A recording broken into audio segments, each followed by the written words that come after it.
मित्रांनो, आज आपण पनीर पकोडे बनवूया. इथे बटाटे स्मॅश करून घेतले मी बॉईल करून. आता याच्यात टाकते कांदे, मिरची, इथे आहे कोथिंबीर. आता इथं मसाल्यांमध्ये घेतले मी. इथे आहे ऑरिगॅनो, चिली फ्लेक्स, काळी मिरी पूड, मीठ आणि थोडी हळद कलरसाठी. चला हे सगळं मिक्स करून घेते, मग दाखवते. चला तर मित्रांनो, आता दाखवते तुम्हाला. सगळं मिक्स करून घेतले मसाले. आता बटाटे असे थोडे चपटे करून घेते.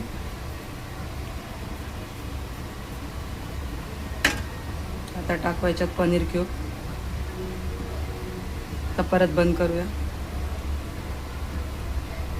चला तर असं सगळं मी तयार करून घेते.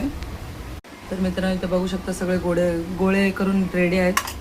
आता इथे कॉर्नफ्लॉवर 2 चम्मच कॉर्नफ्लॉवर घेतलेली, पाणी टाकून मिक्स करून घेतले. आणि ते ब्रेड क्रम्स. चला तर आधी कॉर्नफ्लॉवरमध्ये बुडवून घेऊया.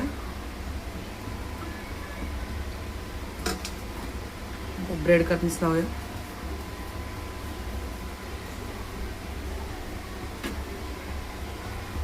तर तेल तापलेलं बघू शकता तुम्ही. चला तर एक एक करून सगळं पटापट तळून घेते. चला तर मित्रांनो, इथे बघू शकता आपले चीज पकोडे रेडी आहेत. Tasty yummy. तुम्हाला जर माझ्या रेसिपीज आवडत असतील तर व्हिडिओला लाईक करा, शेअर करा आणि सबस्क्राईब करा माझ्या चॅनलला. आणि जास्तीत जास्त शेअर करा.